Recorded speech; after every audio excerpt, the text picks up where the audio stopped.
नमस्कार दोस्तों, स्वागत है आपके अपने YouTube चैनल पे। और आज हम लोग जो पिछला बच गया था उसी की शुरुआत करेंगे। तो जैसा कि मैंने आपको बताया था कि इंडियन ज्योग्राफी हम लोगों ने शुरू किया है और इंडियन ज्योग्राफी में जितना भी पार्ट बन पाए उस सबको मैं बनाऊंगा और साथ ही साथ जितने भी प्रश्न बन सकते हैं कॉम्पिटिटिव एग्जाम के दृष्टिकोण से उसको भी साथ ही साथ बताते चलूंगा। तो उसी कड़ी में हम लोग आगे बढ़ते हैं। तो जैसा कि कल मैंने आपको बताया था क्षेत्रफल, अक्षांश और देशांतर, दूरस्थ बिंदु, और इसमें कुछ टॉपिक बच गया था जैसे भारत में कर्क रेखा और मानक समय भी कुछ बताया था, लेकिन मानक समय से संबंधित कुछ और भी बातें इसमें बाकी थी, तो उसको भी चर्चा करेंगे। तो आज मुख्य रूप से हम लोग दो चीज पढ़ेंगे, भारत में कर्क रेखा और मानक समय से कैसे कैसे प्रश्न बन सकते हैं जो कॉम्पिटिटिव एग्जाम में पूछे जाते हैं, उसको भी हम चर्चा करेंगे। तो चलिए सबसे पहले हम समझते हैं भारत में कर्क रेखा।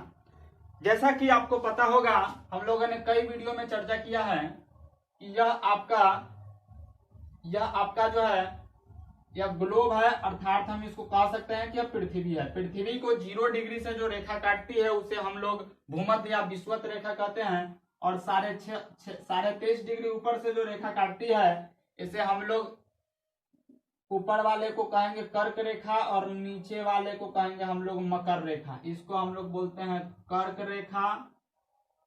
इसको बिल्कुल आप लोग याद ही कर लीजिएगा, क्योंकि कॉम्पिटिटिव एग्जाम में इस तरह का ही प्रश्न पूछा जाता है कि उत्तरी गोलार्ध में 23.5 डिग्री के ऊपर से 23.5 डिग्री से कौन सी रेखा गुजरती है, तो कर्क रेखा। दक्षिणी गोलार्ध में कौन सी रेखा गुजरती है, तो मकर रेखा। आप लोग इसे बिल्कुल ही विजुअलाइज करके याद कर लीजिएगा।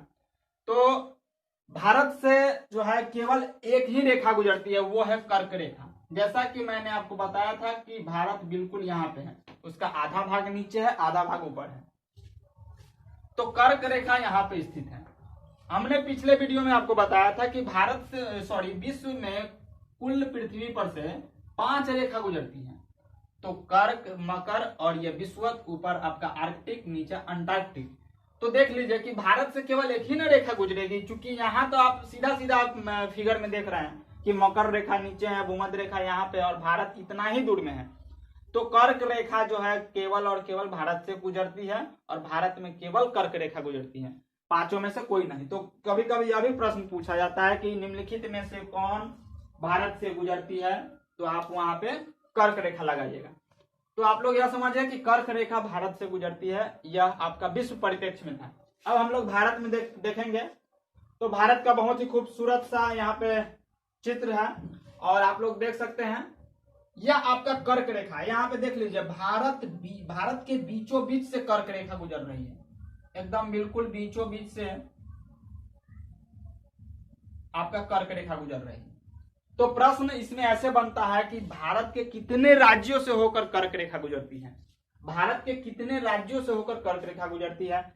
उसमें यह भी प्रश्न आएगा कि पूरब से पश्चिम की ओर क्रमशः जाएं, पश्चिम से पूरब की ओर क्रमशः जाएं, तो इसको याद भी करना पड़ेगा। तो चलिए हम लोग देखते हैं कैसे कैसे है। तो देखिए भारत का सबसे पश्चिम में जो है यह आपका गुजरात, यहाँ पे हम जी लिख देते हैं। गुजरात के बाद ऊपर आइएगा तो यह आपका पड़ता है राजस्थान, गुजरात राजस्थान। उसका बिल्कुल मिडिल में बीच में जो है यह आपका पड़ता है मध्य प्रदेश, एमपी हम इसको लिख देते हैं शॉर्ट में। फिर उसके बाद आगे चलिएगा तो यहाँ पे आता है छत्तीसगढ़। फिर उसके बाद आगे हम लोग चल रहे हैं तो यहाँ पे आएगा आपका झारखंड, और फिर आगे आएंगे तो यहाँ पे आपका आ जाता है वेस्ट बंगाल, इसको हम कोलकाता लिख देते हैं। और ये वाला जो है यहां से भी गुजर रही है, तो ये आपका हो जाता है त्रिपुरा, के लिए हम लोग टी लिख देते हैं, और मिजोरम के लिए हम लोग एम लिख देते हैं।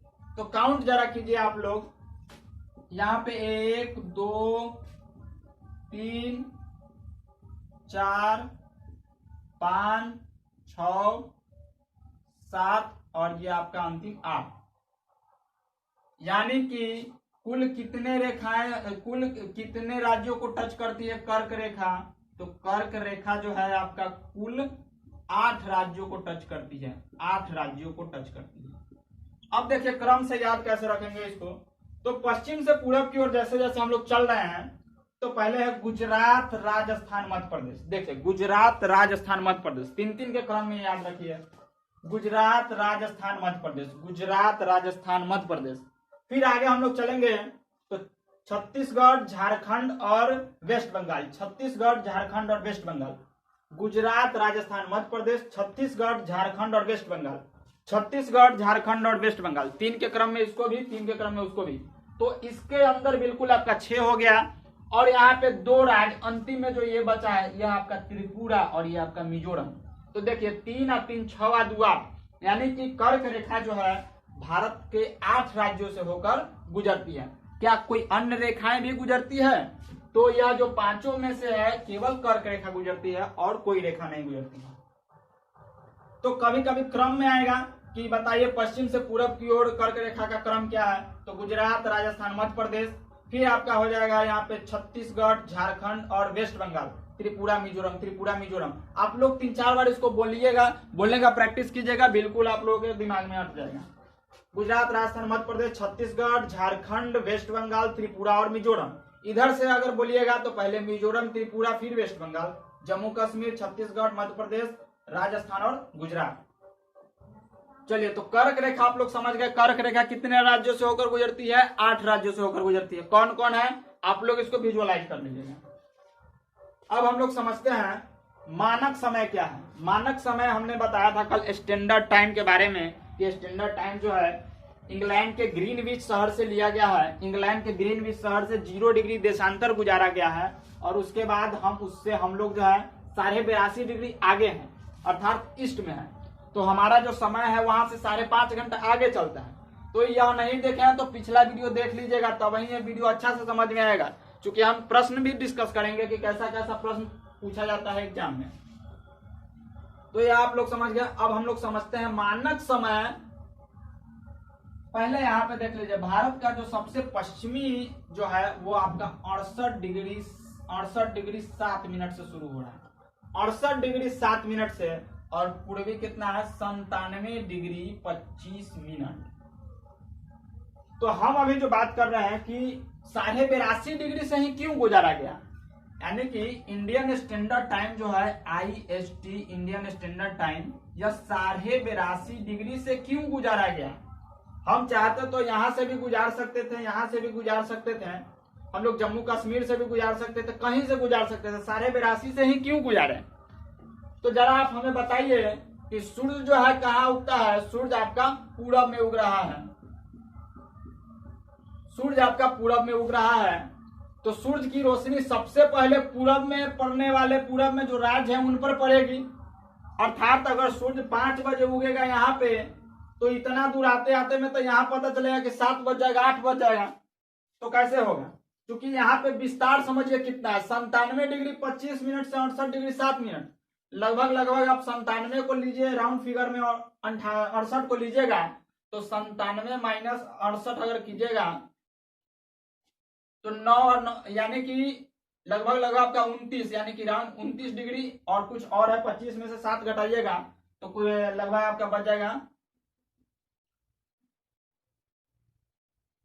18। तो यानी कि राउंड फिगर में हम इसको लिख सकते हैं 30 डिग्री लिख सकते हैं। यानी कि पश्चिम और पूरब में जो है कुल कितने डिग्री का विस्तार हो गया, सॉरी कितने डिग्री का यहाँ पे यह विस्तार है, तो 30 डिग्री का यहाँ पे अंतर हो रहा है। तो 30 डिग्री, और मैंने पिछले वीडियो में आपको बताया था कि 1 डिग्री घूमने में पृथ्वी को 4 मिनट लग रहा है। तो बताइए कि यहाँ सूर्य उगेगा और यहाँ 30 डिग्री का अंतर है, तो 1 डिग्री घूमने में 4 मिनट लगा, तो 30 डिग्री घूमने में जो है आपका पृथ्वी का लग जाएगा 120 मिनट। 120 मिनट का आप लोग समझ रहे हैं, मतलब इसका मतलब हो गया 2 घंटा। तो यानी कि अगर अरुणाचल प्रदेश में सूर्य अगर 7 बजे उग रहा है, सूर्य 7 बजे AM में उग रहा है, तो समझ लीजिए कि 9 बजे जो है उगेगा गुजरात में, 9 बजे उगेगा गुजरात में। तो यहाँ से दिक्कत क्या होती है इससे कि अगर मान लीजिए कि 10 बजे अभी काम, सरकारी job, government job, private job, किसी में भी 9-10 बजे आदमी काम करने के लिए चला जाता है। तो अगर 7 बजे सूर्य अगर उग रही है यहाँ पे, तो यहाँ के आदमी तो चलिए 9 बजे काम करने चला जाएगा, अरुणाचल प्रदेश के आदमी 2 घंटा फ्रेश होके। लेकिन सूर्य अगर यहाँ 9 बजे उगेगा, तो यहाँ के आदमी कितने बजे जाएगा? 7 बजा है भाई यहाँ पे देखिए 7 यहाँ पे बज रहा है और यहाँ पे आपका बज रहा है 9, तो यहाँ का आदमी 11 बजे काम करने जाएगा। यहाँ जब 7 बजे उगा तो 2 घंटा में फ्रेश होकर 9 बजे काम करने जाएगा, लेकिन यहाँ उगवे करेगा 9 बजे, तो कब जाएगा? तो इसीलिए वैज्ञानिकों ने सोचा कि एक ऐसा जगह खोजा जाए जहां से इधर वाले यानी कि अरुणाचल प्रदेश वाले एरिया को भी ठीक हो और गुजरात वाले के लिए भी ठीक हो, मतलब दोनों इधर नॉर्थ ईस्ट और यहाँ पे वेस्ट के लिए दोनों राज्यों के लिए भी समान समय का सामना करना पड़े। तो वैज्ञानिकों ने सोचा, तो उनको लगा कि हम ऐसा करते हैं बीच में कर देते हैं कि 1 घंटा इसको भी मार्जिन करना पड़े और 1 घंटा इसको भी मार्जिन करना पड़े। तो कहा ठीक है। तो उसके बाद जो है वैज्ञानिक ने कहा कि ठीक है ऐसा है ना, तो आप पश्चिम वाला को भी जोड़ लीजिए और पूरब वाला को भी जोड़ लीजिए, और दोनों के जोड़ के 2 से भाग दे दीजिए, जहां आएगा और जो शहर पड़ेगा वहां से गुजार दीजिएगा। तो चलिए हम लोग भी देख लेते हैं कितना आ रहा है। तो देख लीजिए भारत का पश्चिम में है आपका 68 डिग्री, राउंड फिगर में ले रहे हैं, ठीक है ना, 68 डिग्री है, और इधर है आपका 97 डिग्री। चलिए दोनों को हम लोग ऐड करते हैं, तो 8 और 7 15 के 5 हासिल 1, 9 6 15 1 16, 165 आया। इसमें 2 से भाग देंगे तब ना आधा होगा भाई। तो चलिए 2 से भाग भी दे दिए हम, तो 2 से भाग देंगे तो 2 8 के 16 और 2 यहाँ पे 2 दूनी के 4 और 2 5 के 10, 82.5 आया। तो कहा कि ठीक है, जब 82.5 आइए गया है तो 1 घंटा इहो लॉस सहेगा, 1 घंटा इहो लॉस सहेगा। कि चलिए जहां 82 डिग्री भारत के जोन जगह पे पड़ रहा है वहां से गुजार दीजिए, बात खत्म कीजिए। तो कहा ठीक है। तो वैज्ञानिक क्या है, और यहाँ से जो है 82.5 डिग्री से देखें तो 82.5 डिग्री पर पड़ रहा था इलाहाबाद के नैनी, एनसीईआरटी में मिर्जापुर मिलेगा। तो आप लोग घबराइएगा नहीं, कॉम्पिटेटिव एग्जाम में नैनी होता है और एनसीईआरटी के अकॉर्डिंग आप चलिएगा तो मिर्जापुर, इसलिए दोनों सही है, दोनों का मेंशन कर देते हैं। तो यह जो आपका पड़ गया इलाहाबाद के नैनी में पड़ता है 82.5 डिग्री। एक और आप लोग समझ लीजिएगा मिर्जापुर भी आएगा, तो ये सही है, आप लोग दोनों देख लीजिएगा। तो इलाहाबाद के नैनी से गुजार दिया, तो अब जो है 82.5 डिग्री से ही मान लिया गया और यह आपका इलाहाबाद के नैनी में पड़ता है। तो हमने क्या बोला अभी कि भारत का जो मानक समय है IST इंडियन स्टैंडर्ड टाइम, वो 82.5 डिग्री से गुजारा गया है और यह इलाहाबाद के नैनी से होकर गुजरा है। इसको हम लोग मिर्जापुर भी कह सकते हैं। तो यहाँ पे समझ, अब क्यों, अब यह प्रश्न मतलब बार बार मतलब लोगों को समझ में नहीं आ पाता है कि 82.5 से क्यों गुजारा गया, तो इसका कंसेप्ट हमने समझा दिया है। अब चलिए अब हम लोग समझते हैं कि यह कितने राज्यों से होकर गुजरा है। तो देखिए ये प्रश्न पूछा जाता है कि बताइए कि इंडियन स्टैंडर्ड टाइम कितने राज्यों से होकर गुजरती है। यह प्रश्न कितने एग्जाम में पूछा गया है, आप लोग प्रीवियस ईयर देखिएगा तो खुद पता चलेगा। तो चलिए हम लोग यह भी देख लेते हैं कितने राज्यों से होकर गुजरा है। तो यूपी के इलाहाबाद के नैनी है, तो यहाँ पे 1 ले लेते हैं यूपी। चलिए देखिए नीचे आप लोग आइएगा तो देखिए यहाँ पे एमपी भी आ रहा है, तो यहाँ पे 1 लिख देते हैं, यहाँ पे 2 लिख देते हैं। 2 के बाद यहाँ पे आइए छत्तीसगढ़, 3 में आ गया आपका छत्तीसगढ़, 4 में आपका आ जाता है ओडिशा, ये आपका ओडिशा है और ये आपका ए है, ए, ठीक है। तो ये आपका हो गया 5 नंबर। यानी कि हम कह सकते हैं कि इंडियन स्टैंडर्ड टाइम भारत के 5 राज्यों से होकर गुजरती है।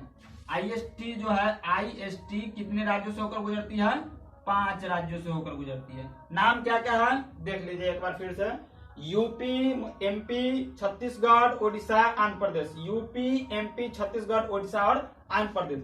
इसमें यह भी प्रश्न आता है कि निम्नलिखित का क्रम सजाएं कि किन किन राज्यों से होकर क्रम से गुजरती है। इसलिए आप लोग इसको याद ही कर लीजिएगा, जब तक याद नहीं कीजिएगा तब तक नहीं हो सकता है, क्योंकि एग्जाम में अब वैसे क्वेश्चन नहीं पूछता है कि कितने राज्यों से होकर गुजरती है। ये तो राउंड फिगर में आप लोग ध्यान रखिएगा। यहाँ पे जो है क्रम से पूछ देता है, निम्नलिखित में से कौन कौन क्रम से गुजरेगा। तो क्रम से गुजरेगा तो आप लोग याद रखिएगा यूपी, एमपी, छत्तीसगढ़, उसके बाद ओडिशा, उसके बाद आंध्र प्रदेश। तो ये आपका हो गया 5 राज्यों से होकर गुजरती है। नाम आप लोगों को याद नहीं होगा तो 2-4 बार पढ़िएगा, खुद ब खुद याद हो जाएगा, एक बार सेट हो जाएगा दिमाग में। तो ये आपका हो गया। तो चलिए एक बार हम मोटा मोटी रिवीजन कर लेते हैं। तो भारत में कर्क रेखा 8 राज्यों से होकर गुजरती है। कौन कौन भारत में कर्क रेखा 8 राज्यों से होकर गुजरती है? गुजरात, राजस्थान, मध्य प्रदेश, छत्तीसगढ़, झारखंड और वेस्ट बंगाल। लास्ट में 2 को टीएम का मतलब त्रिपुरा और मिजोरम। चलिए आपका 8 राज्य कंप्लीट हो गया। ये पश्चिम से पूरब की ओर क्रम है, पूरब से पश्चिम की ओर कहेगा तो फिर हम लोग मिजोरम, त्रिपुरा, वेस्ट बंगाल, उसके बाद झारखंड, छत्तीसगढ़, एमपी, राजस्थान और गुजरात, ये आपका क्रम हो गया। उसके बाद 82.5 डिग्री से गुजरता है। आईएसटी क्यों गुजरता है वो भी बता दिए हैं कि 2 घंटे का अंतर आ जाता है यहाँ और यहाँ, पश्चिम से पूरब में 2 घंटे का अंतर आ जाता है, अर्थात 30 डिग्री के अंतर होने के कारण। तो इसलिए जो है वैज्ञानिक ने सोचा, भूगोलवेत्ता ने सोचा कि हम ऐसा समय, ऐसा जगह निर्धारित करते हैं जहां से इधर वाले एरिया को भी ठीक हो, इधर वाले एरिया को भी ठीक हो, दोनों को जोड़ कर दूसरे भाग दे दिया, जहां पे आया वहां से गुजार दिया। तो वो आपका पड़ गया लगभग आपका नैनी में, तो नैनी से गुजार दिया, तो इलाहाबाद के नैनी से गुजरती है। उसके बाद मिर्जापुर भी इसके लिए आप प्रयोग कर सकते हैं, जैसा ऑप्शन आएगा प्रश्न में वैसा आप लोग देख सकते हैं। इसके बाद आईएसटी के बारे में हम लोग समझा कि आईएसटी इंडियन स्टैंडर्ड टाइम जो है भारत के 5 राज्यों से होकर गुजरती है, क्रम से ऊपर से नीचे याद रखिएगा। यूपी, एमपी, उसके बाद छत्तीसगढ़, उसके बाद ओडिशा, उसके बाद आंध्र प्रदेश। चलिए ये मेरा टॉपिक था बचा हुआ। आज हम लोग क्वेश्चन प्रैक्टिस करने वाले हैं। क्वेश्चन किस प्रकार का पूछा जाता है स्टैंडर्ड टाइम से संबंधित, उसको समझने का प्रयास करेंगे। और हाँ, अगर आप लोगों को समझ में आएगा तो एक बार कमेंट जरूर कीजिएगा, क्योंकि हमको पता नहीं चल पाता है कि आप लोग समझ पा रहे हैं या नहीं। और हाँ, जो भी विद्यार्थी हैं जो जुड़ना चाहते हैं वो जुड़ सकते हैं, पसंद आएगा तो जुड़िएगा, नहीं तो मत जुड़िएगा। तो चलिए हम लोग शुरू करते हैं। अब मेन टॉपिक था मेरा आज का क्वेश्चन प्रैक्टिस। हम लोग मानक समय से संबंधित क्वेश्चन प्रैक्टिस करने वाले हैं, तो आप लोग बिल्कुल बने रहिएगा, बिल्कुल समझ में आ जाएगा। आप लोग थोड़ा भी ये नहीं कीजिएगा। तो चलिए हम लोग आगे बढ़ते हैं।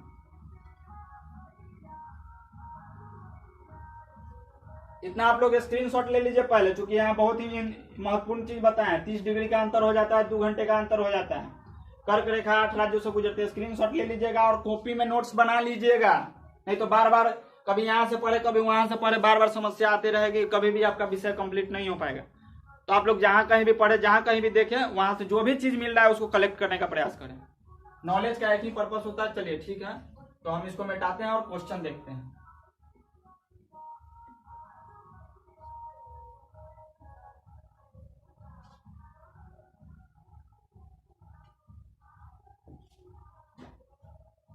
देखिए आप लोग किस किस प्रकार का क्वेश्चन पूछा जाता है थोड़ा, क्योंकि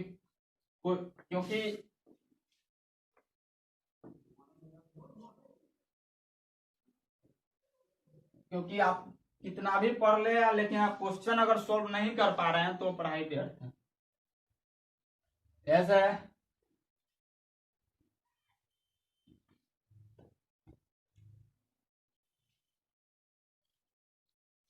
मतलब कि पढ़ना लिखना तो सब मोह की बात होती है, अंतिम सफलता ही मोक्ष होता है।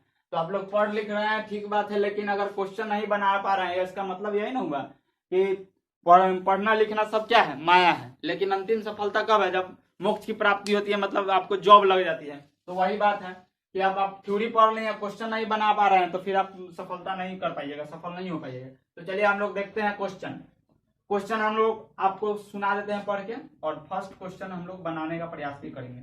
चलिए फर्स्ट क्वेश्चन कर रहा है, यदि भारतीय मानक समय के अनुसार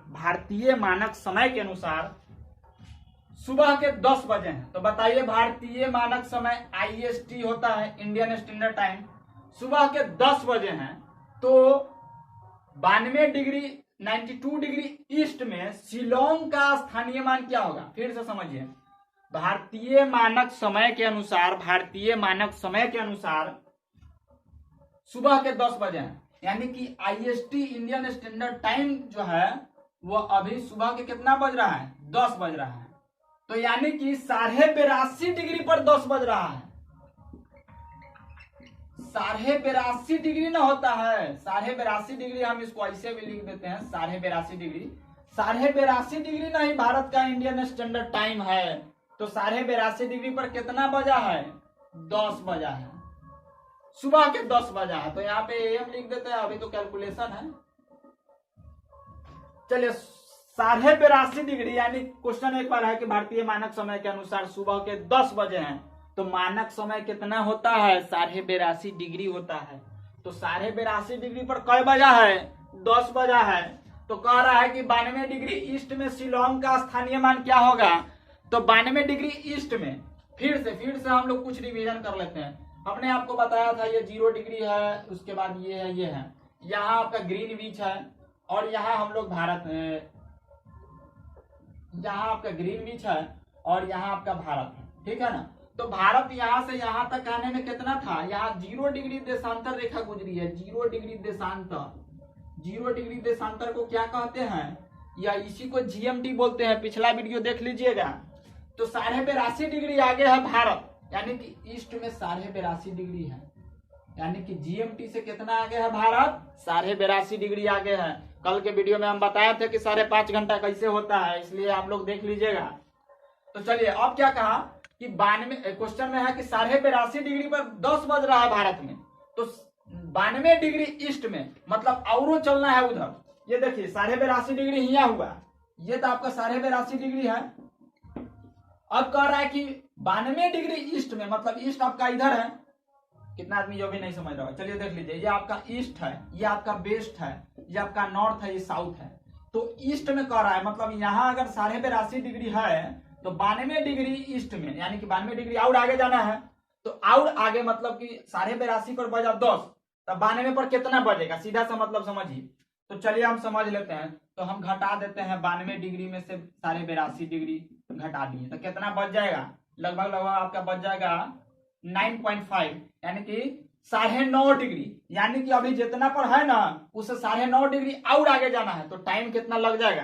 तो चलिए हम बताए थे कि 1 डिग्री घूमने में पृथ्वी को 4 मिनट लगती है, बताए थे, आप लोग देखिएगा वीडियो। 1 डिग्री घूमने में 4 मिनट लगती है, तो 9.5 डिग्री घूमने में कितना लगेगा, तो 9.5 डिग्री से गुना कर दीजिए। तो 5 चौका के 20 के 0 हासिल 2, और 9 चौका के 36, 36, 37, 38, दशमलव के बाद एक अंक है, एक अंक इनमें से बैठा दीजिए, यानी कि 38 मिनट आ गया आपका 38 मिनट। तो देखिए क्वेश्चन कहा कि 82.5 डिग्री पर 10 बजा है, 82.5 डिग्री पर 10 बजा था, तो 92 डिग्री पर कितना बजेगा, तो इतना 38 मिनट और जोड़ दीजिए उसमें, तो यानी कि 92 डिग्री ईस्ट में जो है आपका बच जाएगा 10:38 AM हो जाएगा। यही आपका आंसर हो जाएगा कि 82.5 पर 10 बजा तो 38 मिनट और आगे है, तो 92 डिग्री पर कितना बच जाएगा, 10:38। बिल्कुल आप लोगों को समझ में आया होगा, और नहीं समझ में आया तो एक बार कमेंट जरूर कीजिएगा, बिल्कुल कमेंट कीजिएगा। चलिए हम लोग इसको कर लिए, दूसरा क्वेश्चन समझते हैं। दूसरा क्वेश्चन है, भारतीय मानक समय IST पर मध्याह्न है। फिर से समझिए, भारतीय मानक समय IST पर मध्याह्न है, IST पर मध्याह्न है, मतलब IST पर बज रहा है 12। क्या बज रहा है, 12 बज रहा है। तब कहा कि 120 डिग्री पूर्वी देशांतर पर स्थानीय मान क्या होगा, तो इहो पूर्वे कह रहा है, पूर्वी देशांतर पर है, मतलब और ईस्ट में चलना है। तो 120 डिग्री पूर्वी देशांतर पर कितना होगा, तो देखिए 12 अभी बजा है ना, तो 12 कितना पर बजा है, IST कह रहा है, मतलब 82.5 डिग्री पर बजा है अभी 12, 82.5 डिग्री पर बज गया है 12। तो 82.5 डिग्री का कितना कहा है, 120 डिग्री पूर्वी देशांतर पर पूछ दिया है। तो चलिए हम लोग 120 डिग्री पर समझते हैं क्या है। तो 120 डिग्री दिया है ना, तो उसमें से 82.5 घटा लेंगे, इतना तो मैथ कमजोर नहीं है मेरा। तो चलिए 82.5 डिग्री घटा लेते हैं, तो आ जाएगा आपका लगभग कितना आ जाएगा, 38, यानी कि 37.5 आ जाएगा, 37.5 आ जाएगा, 37.5 आ गया, मतलब 37.5 डिग्री और आगे चलना है, और ईस्ट में चलना है। हम लोग थे यहाँ पे 82.5 पे और कह दिया 120 पर, तो यानी कि यहाँ 97 है, और आगे चलना है, तो और चलना है तो 37 डिग्री और आगे चलना है। तो बताए थे कि 1 डिग्री जाने में पृथ्वी को 4 मिनट का समय लगता है, 1 डिग्री चलने में पृथ्वी को 4 मिनट का समय लगता है, तो 37.5 डिग्री चलने में कितना लगेगा। तो एक एक नियम है, तो 4 से गुना कर दीजिए, तो 5 चौका के 20 के 0 हासिल 2, 7 चौका के 28, 28 7 30 के 0 हासिल 3, और 4 तिहाई के 12, 12 3 15, दशमलव के बाद एक अंक इनमें से खसका दीजिए, यानी कि 150 मिनट आ गया आपका, 150 मिनट, 150 आपका मिनट आ गया। तो 150 मिनट है, तो इन्हें घंटा से भाग कर दीजिए, तो 60 से भाग दे दीजिएगा, तो ये कट जाएगा धीरे धीरे, तो आ जाएगा 6 दूनी के 12, 6 दूनी के 12 और 6 पचे के 30, यानी कि लगभग आपका आ गया 2.5 घंटा, 2.5 घंटा आ गया। तो बताइए कि यहाँ 12 बजा था, 82.5 डिग्री था, तो 12 बजा था, तो पूछा है आपका 120 डिग्री पूर्वी देशांतर पर कितना बजेगा। तो कुछ नहीं करना है, 82.5 पर 12 बजा तो 120 डिग्री पर कितना बच जाएगा, तो इसमें जोड़ दीजिए जितना लाए हैं उतना, तो 12 बजा था, अब 12 में जोड़ दीजिए 2.5, तो कितना हो जाएगा 12 के बाद 1 और 2 यानी कि 2:30 मिनट, 2.5 मतलब 2:30 मिनट आपका हो जाएगा। ये आंसर हो जाएगा 2:30 मिनट। कैसे आया से समझ गए आप लोग? बिल्कुल कमेंट कीजिएगा, अगर कमेंट नहीं कीजिएगा तो हमको संतुष्टि नहीं मिलेगी कि आप लोग समझे कि नहीं। और वीडियो जरूर देखिएगा, पसंद आए तो जरूर शेयर कीजिएगा। अगला क्वेश्चन नंबर 3 है, ये आप लोगों को बिल्कुल समझ में आया होगा। क्वेश्चन नंबर 3 है, दो स्थानों के बीच 90 डिग्री देशांतर का अंतर है। दो स्थान के बीच 90 डिग्री देशांतर का अंतर है, तो अब दोनों स्थान के बीच समय अंतर कितने घंटे के बराबर होगा? देखिए क्वेश्चन है, दो स्थानों के बीच 90 डिग्री देशांतर का अंतर है। देखिए कितना डिग्री का अंतर है, मतलब हम लोग जो उस सब क्वेश्चन में घटाते थे, इनमें पहले ही से दे दिया गया है कि 90 डिग्री का अंतर है, मतलब पहले ही से दे दिया है कि 90 डिग्री का अंतर है। तब कहा है कि तब दोनों स्थान में कितने घंटे का अंतर होगा। तब यहाँ पे क्वेश्चन कथी का कि दो स्थान के बीच 90 डिग्री का अंतर है, तो अंतर तो हम लोग घटा के निकालवे करते थे इसमें, तो अंतर दे दिया है 90। क्वेश्चन नंबर इधर उधर बनाते हैं।